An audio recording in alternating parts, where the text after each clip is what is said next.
Hi guys and welcome back to my channel. मेरा नाम है अभिषेक। तो आज मैं आप लोगों के साथ एक्टिव रिकॉल करवाने वाला हूँ क्लास 10th चैप्टर 2 का। जैसे कि पिछली वीडियो में हम लोगों ने क्लास 10th चैप्टर 1 का रिकॉल किया था। अभी इस वीडियो में हम लोग करने वाले हैं forest and wild life resource, जो कि सेकंड चैप्टर है। इस चैप्टर से आपका सीबीएसई बोर्ड 3 से 4 मार्क्स का सवाल बनता है और ज़्यादा बड़ा भी चैप्टर नहीं है। 15 से 20 मिनट में ये चैप्टर ख़त्म हो जाएगा। इसमें सिर्फ पढ़ना है कि फॉरेस्ट क्या होता है, वाइल्ड लाइफ है, वाइल्ड लाइफ को प्रोटेक्ट करने के लिए कुछ कुछ एक्ट लाया गया था, उसके बारे में पढ़ना है। फिर टाइप्स ऑफ फॉरेस्ट हम लोग पढ़ लेंगे। ठीक है गाइज, तो चैप्टर क्लियर रखिएगा कि क्या क्या पढ़ना है। तो गाइज हम लोग का इस चैप्टर में सबसे पहला कॉन्सेप्ट है बायोलॉजिकल डाइवर्सिटी या बायोडाइवर्सिटी। देखिए, बायोडाइवर्सिटी किसे कहते हैं और बायोलॉजिकल डाइवर्सिटी किसे कहते हैं, दोनों सेम चीज़ है। ठीक है। बायो का मतलब होता है लिविंग थिंग और डाइवर्सिटी का मतलब होता है वेराइटी। तो जो हमारे अर्थ पे या कोई स्पेसिफिक पर्टिकुलर रीजन में जो बायो में या लिविंग थिंग में जो वेराइटी है, उसे ही कहा जाता है बायोडाइवर्सिटी। इसमें क्या लिखा हुआ है, बायोडाइवर्सिटी और biological diversity is immensely rich in wild life and cultivated species. मतलब अलग अलग तरह का स्पीसीज मिलेगा आपको, diverse in form and function but closely integrated in a system through multiple network of interdependence. और इंटरडिपेंडेंस कहने का मतलब समझिए, एक चीज होता है इकोसिस्टम। इकोसिस्टम का मतलब होता है मैं बायोटिक हूं और कोई एबायोटिक है, या मैं बायोटिक हूं कोई बायोटिक है, तो मैं बायोटिक से बायोटिक पे निर्भर हूं। एग्जाम्पल के लिए, कोई आदमी जो होता है या कोई भी मैन है, वो क्या फिश को खाता है, तो फिश भी बायोटिक है और आदमी भी बायोटिक है। दोनों में डाइवर्सिटी है, पर फिश को खाने के लिए क्या है, फिश पे निर्भर है। तो ये इंटरडिपेंडेंस होता है। और जहां पे बायोटिक और बायोटिक के बीच में रिलेशन होता है या इंटरकनेक्शन होता है, या बायोटिक या एबायोटिक के बीच में इंटरकनेक्शन होता है, उसे इकोसिस्टम कहा जाता है। तो इकोसिस्टम वहीं अच्छा रहेगा जहां पे आपका बायोडाइवर्सिटी होगा, और उसे ही बायोलॉजिकल डाइवर्सिटी कहते हैं। तो एक लाइन में कोई बायोडाइवर्सिटी पूछेगा तो जो लिविंग थिंग में वेराइटी है, अलग अलग बहुत तरह के वेराइटी डिफरेंस है, उसी को कहते हैं बायोडाइवर्सिटी। और कहीं कोई रीजन है उसमें ज्यादातर बहुत अलग अलग तरह का लिविंग थिंग है, तो वहां का बायोडाइवर्सिटी रिच है। और एक ऐसा रीजन है जहां पे बायोडाइवर्सिटी बहुत ना के बराबर है, तो वहां पे पुअर बायोडाइवर्सिटी है। मतलब बायोडाइवर्सिटी अच्छा होना खराब होना डिपेंड करता है लिविंग थिंग पे। ठीक है। अगला कॉन्सेप्ट आता है फ्लोरा किसे कहते हैं। देखिए, फ्लोरा याद करने का तरीका है, फ्लोरा से फ्लावर याद कर लीजिए। जो प्लांट होता है, जो प्लांट का स्पीसीज होता है किसी खास जगह का, उसको डिनोट करने के लिए हम लोग फ्लोरा वर्ड यूज करते हैं। फ्लोरा का मतलब कोई फूल का प्रजाति हो गया, पेड़ पौधे का प्रजाति हो गया, तो ये प्रजाति को डिनोट करने के लिए हम लोग फ्लोरा वर्ड यूज करते हैं। अगला चीज आता है फौना। फौना का मतलब होता है, फौना कहीं भी लिखा है तो उससे क्या होता है कि एक खास जगह के जो जानवर है, जानवर के स्पीसी को बताया जा रहा है। फ्लोरा मतलब प्लांट के स्पीसीज, फ्लोरा का मतलब प्लांट का स्पीसीज, और फौना का मतलब एनिमल का स्पीसीज। जैसे हम लोग हैं, होमो सेपियंस है, हम लोग का स्पीसीज है। पहले होमो इरेक्टस थे, वो स्पीसीज हो गया। अलग अलग तरह का सबका स्पीसीज होता है। अब चैप्टर का नाम है forest and wild life resource. पहले समझते हैं फॉरेस्ट किसे कहते हैं। तो देखिए गाइस, फॉरेस्ट का मतलब होता है एक ऐसा रीजन या ऐसा पर्टिकुलर रीजन जिसमें क्या हो कि जो ट्री है, ट्री से घिरा हुआ ट्री का हाई कंसंट्रेशन हो। मतलब फॉरेस्ट क्या होता है, extensive area covered with trees. जितना भी एरिया है ज्यादातर वो किससे कवर हो, ट्री से कवर हो, उसे फॉरेस्ट कहते हैं। और फॉरेस्ट में ही वाइल्ड लाइफ नहीं मिलता है, क्या कि जंगली जानवर कहाँ रहेगा, जंगल में रहेगा। फिर भी जैसे जंगली जानवर में टाइगर है, तो टाइगर जंगली जानवर है, पर हम लोग क्या किए थे, टाइगर, हम पिछले वीडियो में भी बताया था मैं कि जो टाइगर होता है फूड चेन का पार्ट है, और फूड चेन में जो भी चीज है एक रिसोर्स है। अब हम लोग क्या करते हैं, उसका बोन्स का यूज करने के लिए, लेदर बनाने के लिए, फिर मेडिसिन के लिए हम लोग जो टाइगर था उसको बहुत ज्यादा क्या कर दिए थे, किल किए थे। तो किल करने से क्या हो गया, उसका मतलब वाइल्ड लाइफ में उसका कह सकते हैं कि नंबर बहुत ज्यादा घट गया था। नंबर पहले बहुत था भारत में, पर अब गिर गया था, तो उसे प्रोटेक्ट करने का आया चांस, कंजर्व करने का पारी आया। ठीक है। तो कंजर्व करने के टाइम पे हम लोग इसमें पढ़ेंगे अलग अलग नियम लाया गया था।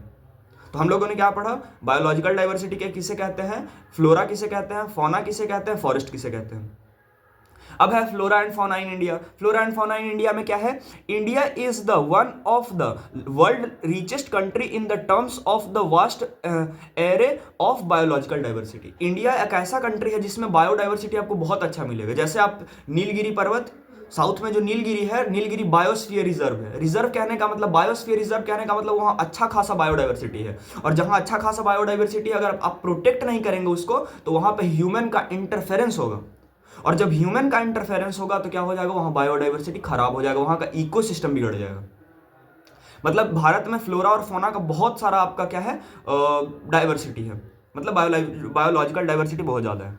जैसे these diverse flora and fauna are so well integrated in our daily life that we take this for granted. जैसे क्या होता है, हम लोग जैसे ह्यूमन का नेचर है, हम लोग का नेचर है कि जैसे हम लोग के अलावा कोई भी चीज़ को या कोई भी हम लोग एनिमल को देखते हैं तो हम लोग को लगता है कि वो, अगर मान के चलिए डॉग का एग्जांपल लेते हैं तो हम लोग को लगता है कि डॉग का क्या यूज़ है, उन लोग को हम हल्के में लेते हैं।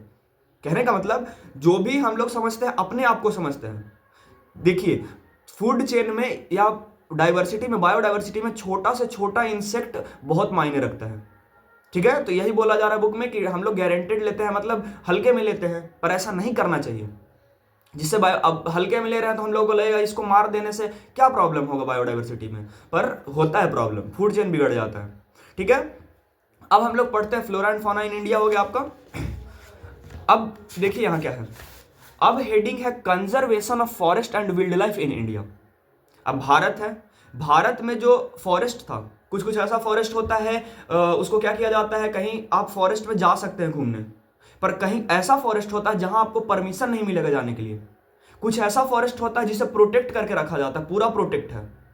तो मतलब फॉरेस्ट भी अलग अलग तरह का है कि फॉरेस्ट अगर नहीं बचेगा, हम पिछले वीडियो में बताते हैं आपको कि 33% फॉरेस्ट होना चाहिए, जो कि अब 24% है, 24% है। अब समझिए क्या है, जैसे कंजर्वेशन का मतलब क्या होता है, बचाना। किसको बचाना है हमको, कंजर्वेशन ऑफ फॉरेस्ट, फॉरेस्ट को बचाना है और वाइल्ड लाइफ को बचाना है, जंगली जानवर को बचाना है। तो उसमें सबसे पहला चीज है, देखिए conservation preserve, conservation preserve the ecological diversity and pressure the genetic diversity of plant and animals. Conservation क्या मतलब क्या होता है, एक किसी भी खास स्पीसी को हमें बचा के रखना है क्योंकि वो विलुप्त ना हो जाए। जैसे डायनासोर था, डायनासोर क्या हो गया, विलुप्त हो गया, अब नहीं दिखता है। तो उसी तरीके से हम किसी भी जंगली जानवर को या किसी एक पेड़ पौधे के स्पीसी को हम नहीं बचा के रखेंगे, अगर वो खत्म हो गया तो फिर उसके बाद दोबारा आने वाला नहीं है। तो सबसे पहले हम लोग का क्या आया था, एक वाइल्ड लाइफ प्रोटेक्शन एक्ट आया था, सरकार के द्वारा लाया गया था। कब लाया गया था, 1972 में, मतलब 1972 में वाइल्ड लाइफ प्रोटेक्शन एक्ट लाया गया था। इसमें क्या था सो बता, इस एक्ट में क्या बोला गया था सो देखिए। इसमें इसका एम था कि जितना भी हैबिटेट, हैबिटेट का मतलब घर, अगर किसी भी जानवर का घर उजड़ेगा तो घर उजड़ने से वो अच्छे से नहीं रह पाएगा, और जब हैबिटेट बिगड़ेगा तो क्या हो जाएगा, उसको परेशानी होगा। तो सबसे पहला इसका एम था कि जो जानवर है उसका हैबिटेट नहीं बिगड़ना चाहिए। ठीक है, फिर उसके बाद and an all Indian list of protected the remaining population of certain endangered remaining population of certain endangered species by banning hunting. अब समझिए, एक होता है एंडेंजर्ड, मानिए एग्जांपल के लिए हम एग्जांपल ले रहे हैं कि डायनासोर है, डायनासोर एग्जाम्पल के लिए अब तो खत्म हो गया है, पर डायनासोर एग्जाम्पल के लिए हम बोल रहे हैं कि अभी 5000 है, और अगर हम लोग इसका हंटिंग करते रहे या किसी कंडीशन से ये खत्म होता जाए तो एक कंडीशन ऐसा आएगा कि पूरा धीरे धीरे सब मरते मरते सब सारा खत्म हो जाएगा। तो मान के चलिए 5000 था, अब पहुंच गया 500 पे, तो 500 पे पहुंच गया, 50 नंबर पे पहुंच गया, तो ये सब इंडेंजर्ड है, अब नहीं बचाएंगे तो क्या हो जाएगा, खत्म हो जाएगा। तो इसी तरीके से लिस्ट बनता है कि कौन जानवर प्रोटेक्ट करने लायक है। ठीक है, और जो जानवर प्रोटेक्ट करने लायक है उसका हंटिंग पहले बैन किया जाता है। आप हंटिंग बैन नहीं करेंगे तो फिर आपका कोई उससे फायदा नहीं होगा। तो पहले हंटिंग बैन किया गया, लीगल गिविंग लीगल प्रोटेक्शन, उन्हें लीगल प्रोटेक्शन दिया गया। अब सरकार बोल देगा कि आप इस जानवर को, पर्टिकुलर जानवर को मारेंगे तो आप पे कार्रवाई होगी। तो यही सब वाइल्ड लाइफ प्रोटेक्शन एक्ट में लाया गया था, मतलब वाइल्ड लाइफ को प्रोटेक्ट करने का एक्ट था। फिर central government announce, central government जो है वो क्या अनाउंस किया था, प्रोजेक्ट फॉर प्रोटेक्टिंग स्पीसीज। कुछ कुछ जानवर को, स्पेसिफिक जानवर को क्या किया था, उसको बचाने के लिए एक मतलब प्रोजेक्ट लाया गया। जैसे टाइगर प्रोजेक्ट, टाइगर है, टाइगर को बचाने के लिए जो प्रोजेक्ट लाया है उसे टाइगर प्रोजेक्ट कहते हैं या प्रोजेक्ट टाइगर कहते हैं। ठीक है, फिर उसके बाद देखिए क्या है, the wild life act of 1980, जो वाइल्ड लाइफ एक्ट 1980 का था, मतलब एक ही एक्ट है, उसको अमेंड किया जा रहा है या नया एक्ट लाया जा रहा है। 1980 में जो एक्ट था और 1986 में, 1980 में और 1986 में जो एक्ट आया था, उसमें क्या था, सेवरल 100 बटरफ्लाइज। अभी देखिए, पहले बटरफ्लाइज बहुत सारा तितली बहुत मिलता था, पर अब तितली नहीं मिल रहा है। हम लोग तितली को क्या लेते थे, तितली उड़ रहा है पकड़ लेते थे, उसको मार देते थे। इस तरह का जो होता था, बहुत लोग देखिए गांव में होता है या शहर में भी हो जाता है, ठीक है ना, जिससे क्या होता है कि उन लोग पे हार्मफुल इफेक्ट बनता है। हार्मफुल इफेक्ट बनने के बाद उन लोग का हैबिटेट बिगड़ जा रहा है।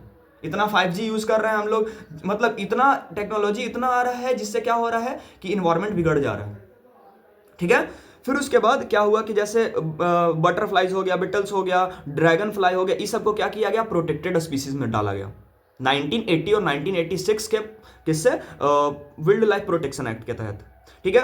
फिर आया इन 1991 में क्या किया गया, first time plant were also added to the list. इससे पहले सिर्फ जानवर को प्रोटेक्ट किया जा रहा था, पर 1991 में भारत में प्लांट को भी प्रोटेक्ट करने के लिए, प्रिजर्व करने के लिए क्या किया गया, बात किया गया 1991 में, याद रखिएगा। अब हम लोग पढ़ते हैं project tiger. Project tiger important है, प्रोजेक्ट टाइगर से ऑब्जेक्टिव चैप्टर का बनेगा, ठीक है। तो प्रोजेक्ट टाइगर कब आया था, सो समझिए। प्रोजेक्ट टाइगर आपका लाया गया था 1973 में। अब 1973 में प्रोजेक्ट टाइगर का मतलब हम क्या बोले कि एक स्पीसीज या कोई खास जानवर को बचाने के लिए कोई प्रोजेक्ट लाया गया, तो टाइगर को बचाना है।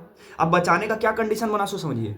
ये क्या हुआ था कि इसका जो टाइगर था, टाइगर का जो पॉपुलेशन था 55,000 था, और 55,000 से गिर के आ गया आपका 1827 पे, मतलब 1827 पे आ गया था। मतलब कहाँ 55,000 और कहाँ पे आ गया 1827, तो इसमें बहुत ज्यादा डिफरेंस दिखा। अब 1827 आया तो समझिए कि एंडेंजर्ड हो गया। अब अगर उसे नहीं बचाएंगे खत्म हो जाएगा पूरा, तो उसे प्रोटेक्ट किया गया। अभी लगभग देखिए इतना जू खुला, वाइल्ड लाइफ खुला, मतलब पार्क खुल रहा है, तो इसमें क्या हो गया, अभी हम लोग थोड़ा सा टाइगर के पॉपुलेशन में बढ़े हैं, 3,000 से 4,000 के आसपास में आ गया। लेटेस्ट डाटा ये सब देखा करिए गूगल पे, ठीक है। अब इसका रीजन क्या था, क्यों मर रहा था टाइगर इतना, तो सबसे पहला रीजन था पोचिंग फॉर ट्रेड, ट्रेड के लिए मारा जा रहा था उसको।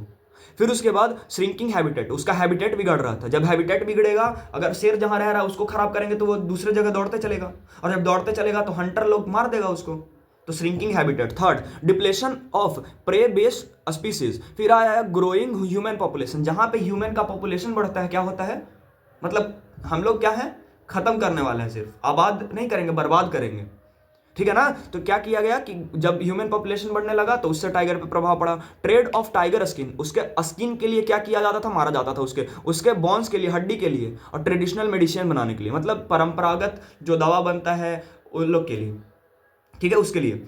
अब देखिए क्या किया गया, सिंस इंडिया एंड नेपाल, जो इंडिया और नेपाल है वो provide habitat to about 2/3 of the surviving tiger population in the world. जितना भी पूरे देश में लगभग 195 के आसपास में देश है, टोटल देश का 2/3 जो है, आधा से ज्यादा देता है सिर्फ नेपाल और इंडिया, ठीक है।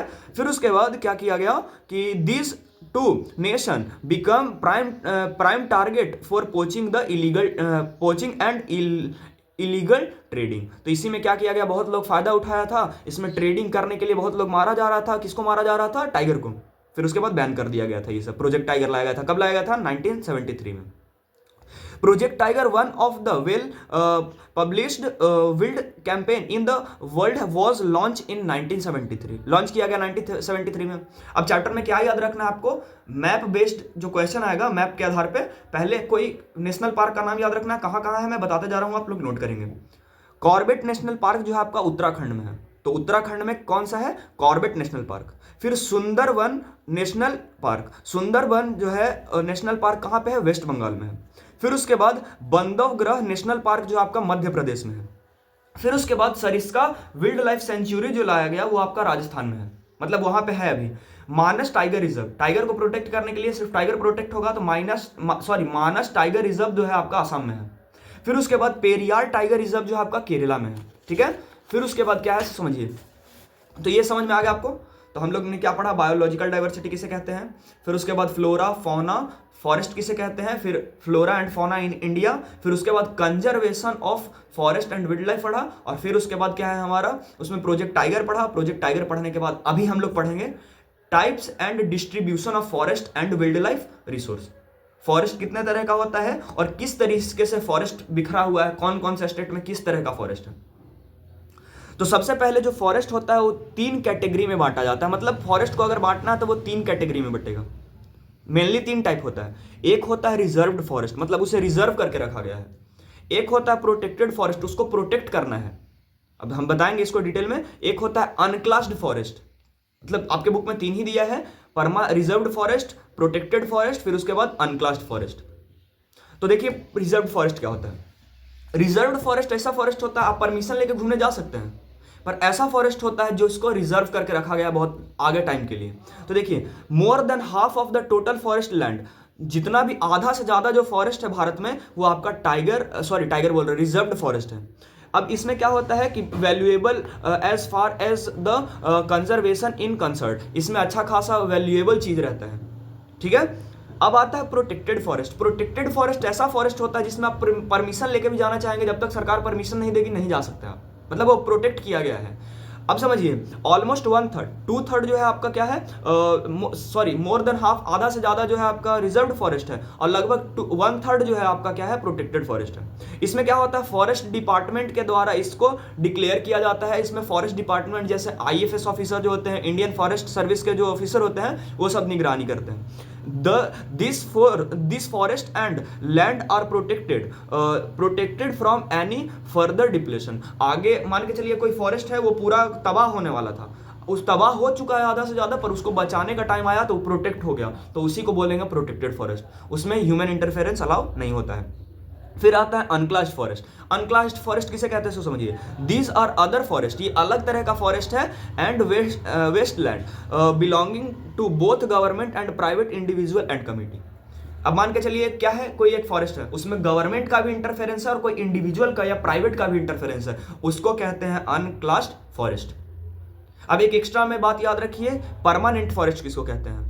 जब हम लोग रिजर्व्ड फॉरेस्ट और प्रोटेक्टेड फॉरेस्ट को मिला देते हैं तो हमारा बनता है परमानेंट फॉरेस्ट, कोई प्रॉब्लम इसमें भी नहीं होगा।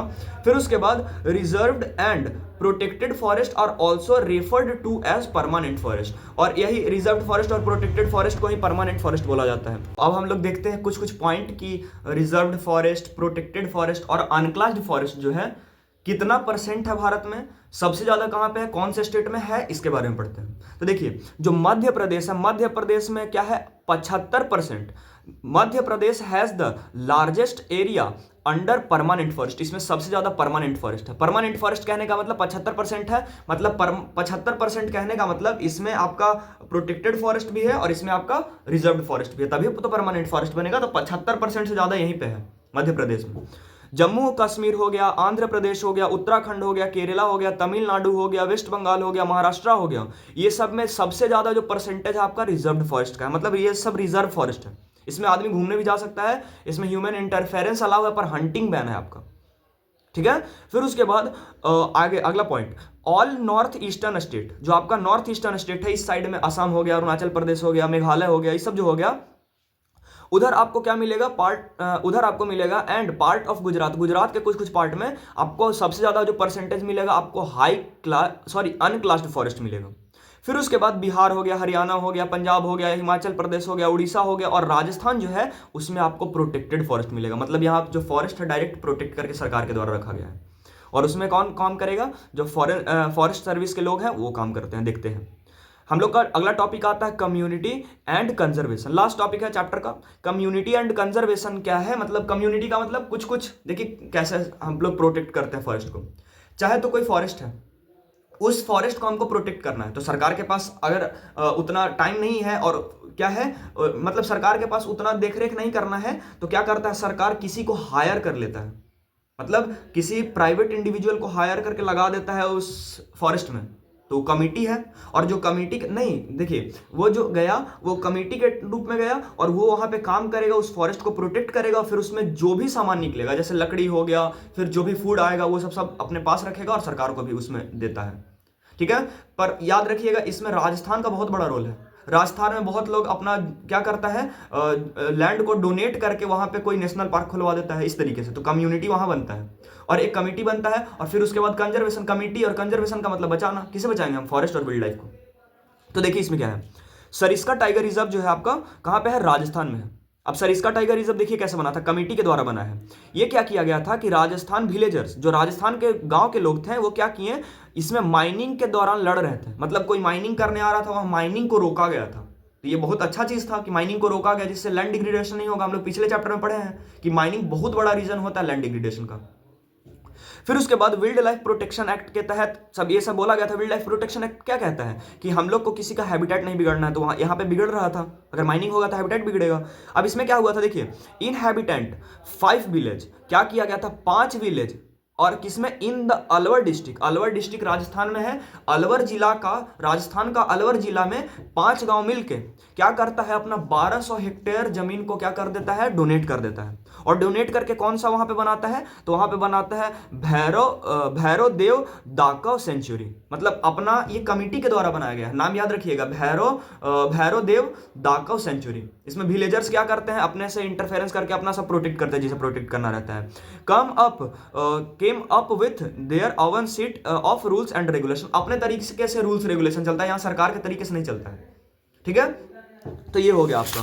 ठीक है, आगे ध्यान दीजिए।